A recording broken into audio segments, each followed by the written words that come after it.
What's up, everybody? It's your boy Benny here at STP Diesel, and here we go again with another quick shop action episode. And today we got a 6.4 liter Powerstroke. Yes, 6.4s are still out on the road no matter what. There are some good ones out there, but unfortunately for this client, his old engine, which is back here, was a no-go. She had seen the last of her days.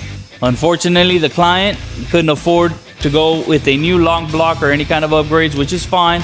Again, we cater to all kinds of clients to meet their budget. So we got them this used complete engine here that does come with warranty. All of our used engines come with a 1-year warranty, parts and labor. So that's right, they're gonna pay me again if I put this in your truck and it's not good. I get paid twice, so don't worry about it. We got you covered for 1 year. Now that does only go for internals. It doesn't cover any kind of oil leaks. So one of the things that we do when we get the used engine is to make sure that there isn't any kind of oil leaks or any kind of external issues that we can take care of before they get installed, which is exactly what we got going on here. We have the bed plates off here.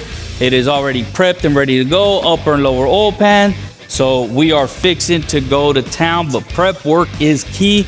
We want to make sure that this bad boy is ready for all the new gaskets to clamp on there correctly so that we don't have any oil leaks on this bad boy. So stay tuned. Thank you guys again for all the love and support. If you guys have any questions on anything you see here, or you want to upgrade your little truck or get it repaired, hit us up, call us at the office, or hit us up on social media. We got you covered. Peace.